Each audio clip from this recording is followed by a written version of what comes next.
Hi everyone, welcome back to my channel. My name is Chantel and today is part 3 of the Ravenclaw Common Room series. This is a wooden board that I finally received.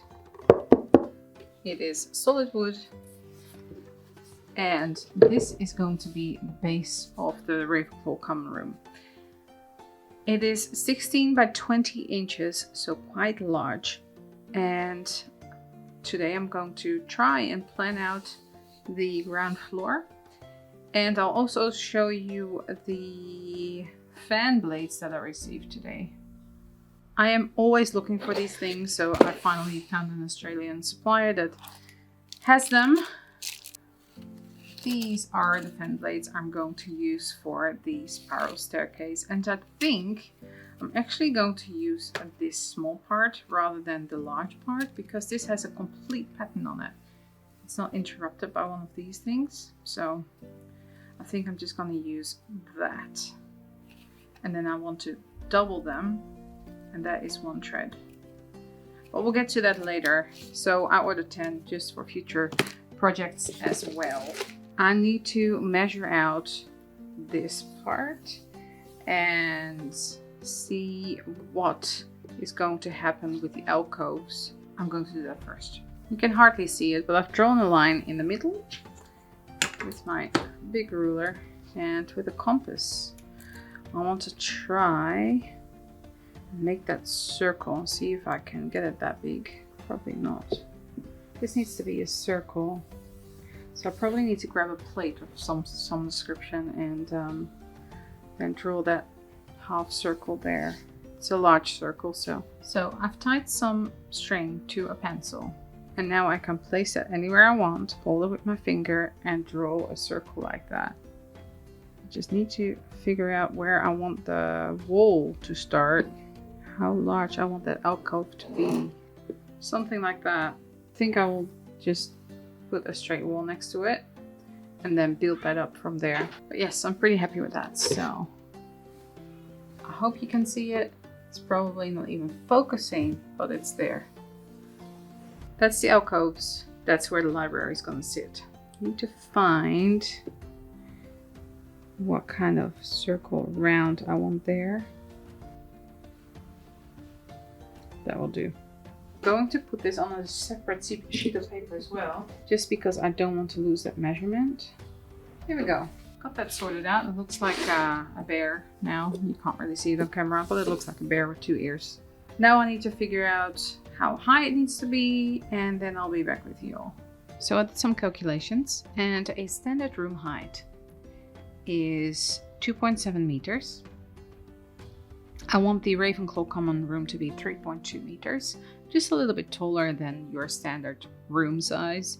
And in 12th scale, that would be 26.6 centimeters. And I'm going to round it down to 26.5 centimeters, just for ease of measurement. Now, I have this inch scale calculator website that I used. And I use them for all my miniature rooms, really, to scale things down. So I'll leave that in the description box below so you can do your own calculations if you ever have to scale something down for any scale down project, or scaled up even. I'm going to add another about 25 centimeters on top of this for the top row, the top floor, and or maybe even just that.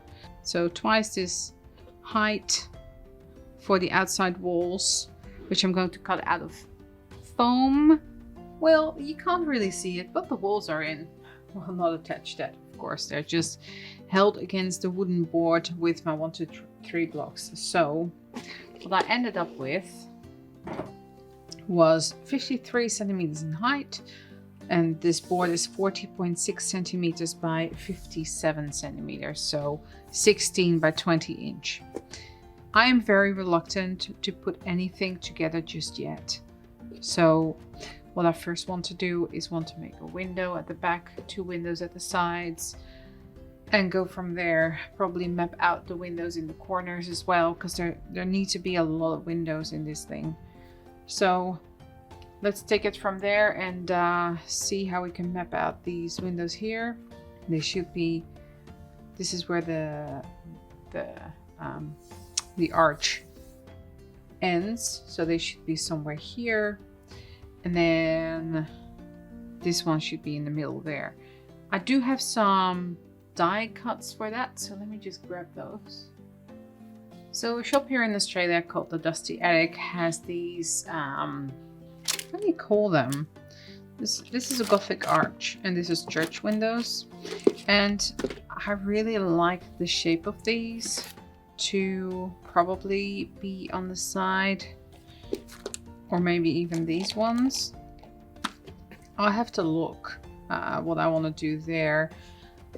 I have one of each, so this is what I've got. So I have to trace it on some cardstock and then place it onto acetate, because that is the only way I can really do it.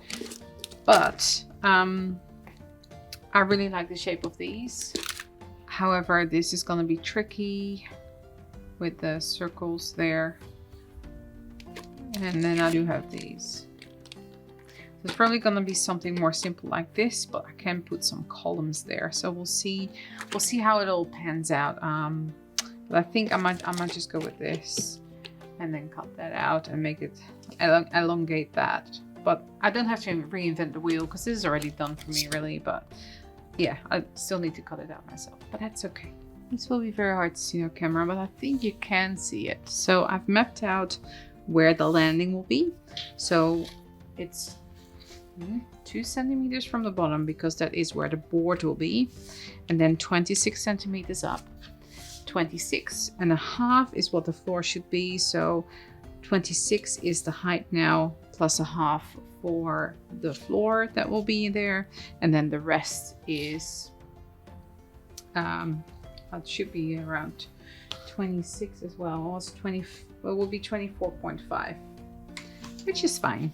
This is that little window that I had from the Dusty Attic, not sponsored, not affiliated. And now I can basically see how long that needs to be. So that is the top. And now I can see how much I need to elongate that until the floor. And then I can also see that this needs to be a little bit longer for the bottom one. Maybe a little bit, maybe not at all. But I want 2 windows there. So one that goes up to that landing, so it's in the first floor up to the landing. So the spiral staircase will be in front here, and then from the landing upward. So I'm going to trace it and basically map it out on here as well, and then I can make some windows before I put the walls together. All right, I have a window that is based on this thing. So I just elongated it and I make the windows double the height. These are squares and these are rectangles, just double that window. And this looks very much like the ones in the movie. The ones in the movie just have that round shape at the top, but it's very hard to cut round shapes out of cardboard 6 times. So I am just going to do that. What I'm first going to do, so this is my main shape that I'm going to base it on. And what I will do is paint the cardboard first. So this is just cereal box. And I have some more here. So I will paint those first, the panels that I cut out, so I don't have to paint it afterwards. So I'm gonna do all that, and once I've cut out 6 of these, I will be back with you. Wish me luck. I have 6 of these cut out and all black.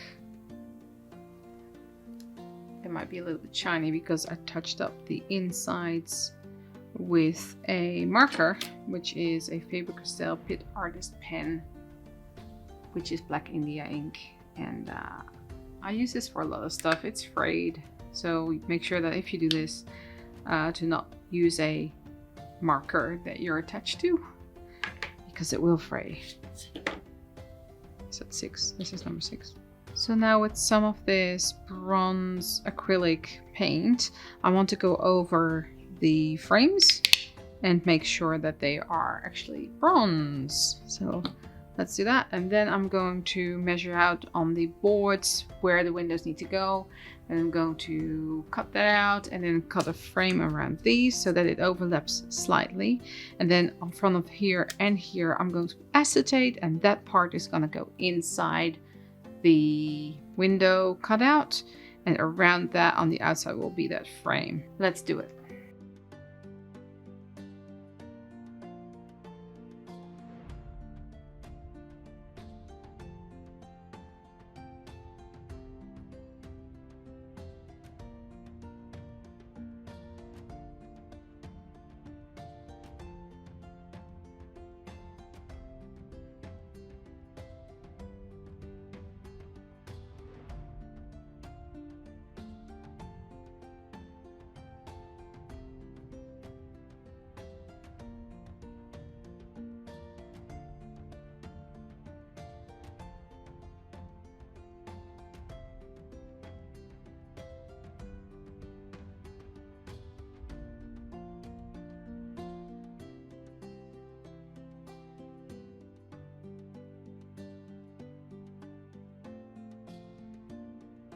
I've got 6 of these and they fit perfectly in here. And what I've done here, this is the top to where I want some wooden paneling to be. And then this I've stripped completely from the paper that is on there normally. And I have this roller thing that I got on a fair, miniature fair. There's hardly any here in Perth, but the one that was there that was tiny, I got this from a person that sells these, and these are 3D printed. So I tried it out on a piece of scrap foam board and look at it, it works. It's perfect. So I'm going to use this roller on the top part here, and then I only have to dry brush it, and I don't have to cut all these egg cartons out, which will save me a lot of time. This is what I did with Dumbledore's office. If you haven't seen that one, I will link it. And it took me forever. So I'm going to roll this thing on.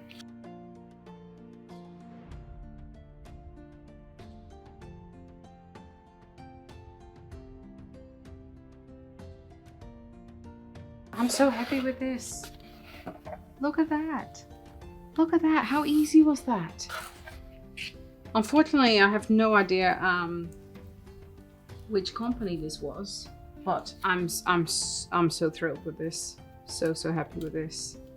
Okay, here we have it. It might not be perfect in some places, but that's okay. That's totally fine.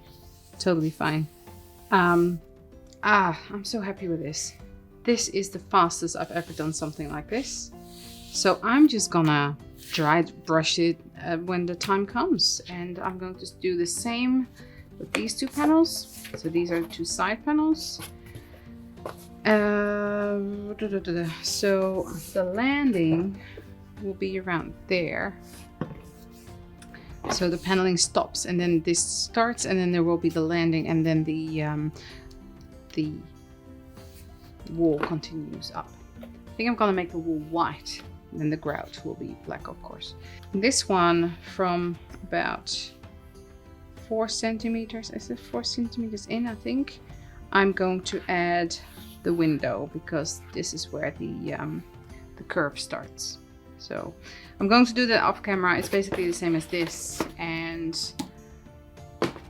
yeah, that's where I will end the video for this week. I hope you enjoyed this process. There's not too much to go on, but this takes a lot of time, and especially cutting out all these windows, it just takes a lot of time and effort to get this all done. So I hope you enjoyed this week's video.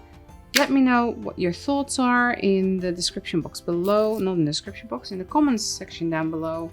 And I hope to see you next week in the next episode of this Common Room series. Thanks so much for watching, and I'll see you all in the next one. Bye bye.